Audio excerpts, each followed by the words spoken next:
Yes, muraho murabona ko kuri screen ndi kumwe na wa musaza w'umuvugabutumwa wa wundi wigize ababwira ko afite indabo. Murabona ko n'ubundi aje gukorera ikiganiro ari hafi y'indabo. Hari abantu benshi bari bavuze ngo yabashakira indabo. Ubu rero araje tuje kuvuga ku kiganiro cy'umugabo twabonye ku ma YouTube uri kunywa inzoga akazinywera mu soko, ese kandi ari pastor. Biriya muri kwibaza mukabona ari byo muze turakwakiye rero banza usuhuza abantu bawe bagukurikirana, ubundi kuri uriya muntu uri kunywa amayoga ugire icyo umuvugaho. Ya bene data muraho. yego, icyo nababwira reka tuvuge ku kiyobyabwenge cyitwa inzoga. yes, yego, hari vino isharira, akari na vino ariyo isembuye, akari na vino idasembuye. yego, biratandukanye rero. Reka nguhe urugero rumwe rutoya. Isodomu na Gomora habayeho ibintu bidasanzwe. yego, Abantu barigometse ku Mana, Imana yabetomaho marayika, abamarayika bajya kwa Loti. yes, Uwo Loti yari afite abakobwa babiri, umwe muzi amazina yabo. yego, Birangiye uko byagenze, mama we Imana ariko mbere y'aho ngaho Imana yari yabwiye Loti ngo bave mu icyo gihugu kugira ngo ikugiye kukirimbura. Murabyibuka? Imana ibwira uwo mugabo angava muri icyo gihugu ko yarabonye ari we ukiranuka muri icyo gihugu. yego, Birangiye ariko arababwira ngo abwira Loti n'umugore n'abana ngo Imana nimara kubakura muri icyo gihugu bazarimbura. Birangiye Loti yibuka ubutunzi bari bafite, areba inyuma aba inkingi y'umunyu uwo mwanya, ariko hasigara Loti n'abakobwa be babiri. Baragenda bajya mu buvumo. Bageze aho abakobwa ari babiri bashaka kugira ngo bagire bitewe nuko babonaga ko nta mugabo bazabona.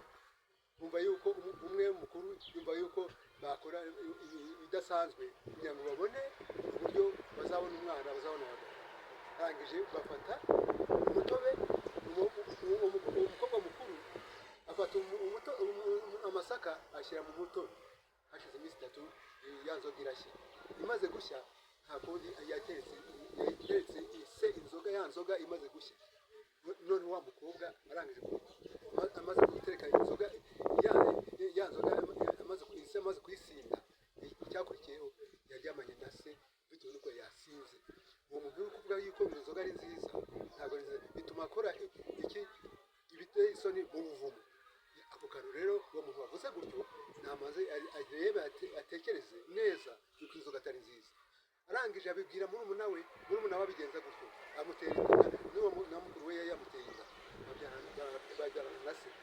Ntabwo bikwiriye kuba Imana yaraduhaye ibimera kugira ngo tubibyaze umusaruro cyangwa bijye bidutunga, ahubwo tukabikoresha kugira ngo twishimishe umuntu rero wavuze gutyo ntabwo yavuze ibintu byiza imbere y'Imana. Twibajije duti se uriya mugabo ko yagaragariye mu isoko ari kunywa mitsingi n'abantu benshi bari kunywa bishimye, ese uribaza ukavuga uti se abantu benshi byabayobeye ukuntu yaba yagize gute, yaba yashyize public y'icupa ry'inzoga ku gasozi. Ese biriya bintu ari gukora nibyo?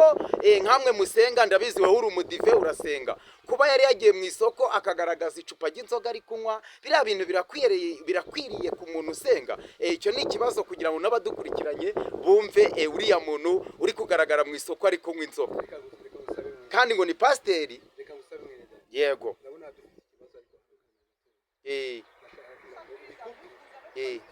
ariko twagombye kuba twabasabye gusubira mu nzu. Reka rero noneho tugire gutya dusaba uruhushya. murakoze rero. Twari tuzanye ikiganiro kuri uyu muntu nyine, tuzagaruka dusesengura ukuntu ese yaba anywa